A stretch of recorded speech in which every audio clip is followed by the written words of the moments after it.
Birthday எல்லாம் கொண்டாடுறது இல்ல, கொண்டாட மாட்டீங்க? உமா மகேஸ்வரி அவங்க ஒரு நல்ல சிறந்த ஒரு கேள்வியை கேட்டிருக்காங்க. முஸ்லீம்களாக இருக்கக்கூடிய நீங்கள் பிறந்த நாளை ஏன் கொண்டாட மாட்டீங்க?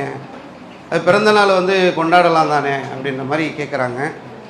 எங்களை பொறுத்தவரையில் இந்த பிறந்த நாள் என்பது எங்களுக்கு இல்லை, எல்லாருக்குமே உள்ளது தான். அந்த நாள் திரும்பி வராது. நான் இன்றைக்கி கொண்டாடக்கூடிய நாள் நான் பிறந்த நாள் இல்லை. இன்றைக்கி வேறு யாராவது பிறந்திருப்பாங்க. நான் பிறந்தது 1978 உள்ள ஒரு மாதத்தில் ஒரு நாளில் நான் பிறக்கிறேன்னா அதுதான் நான் பிறந்த நாள். அதற்கு பிறகு நான் பிறந்த நாள் என்று சொல்லலாமா அப்படின்னா பிறந்த நாள் என்று ஒன்று கிடையாது.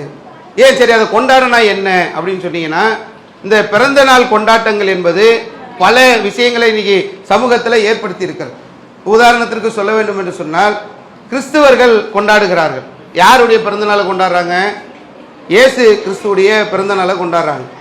அதை பார்த்து முஸ்லீம்கள் என்ன பண்ணிட்டாங்கனாக்கா, நபிகள் நாயகம் அவங்களுடைய பிறந்த நாளை நாங்கள் கொண்டாட போகிறோம் என்று சொல்லி அதை கொண்டாட்டமாக எடுக்கக்கூடிய ஒரு சூழல் ஏற்பட்டுருச்சு.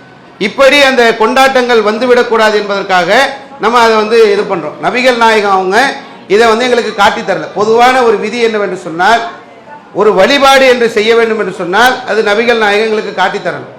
அது காட்டித்தராமல் முஸ்லீம்கள் நாங்கள் செய்ய மாட்டோம்.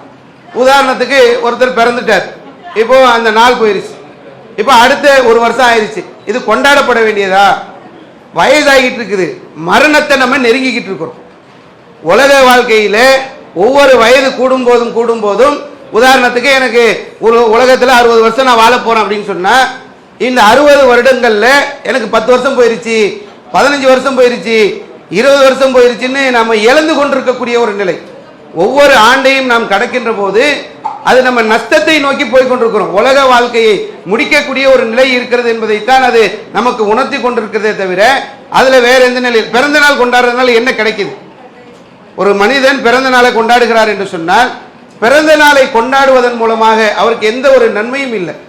அதனால தான் இஸ்லாம் எங்களுக்கு என்ன சொல்கிறது என்று சொன்னால், எது அறிவுபூர்வமானதோ, எது லாஜிக்கில் சரியா இருக்குமோ அதைத்தான் எங்களுக்கு இஸ்லாம் கற்றுத்தருகிறது.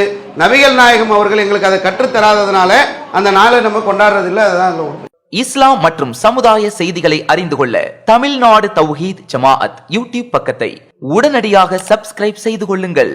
மேலும் பெல் பட்டனையும் கிளிக் செய்து கொள்ளுங்கள்.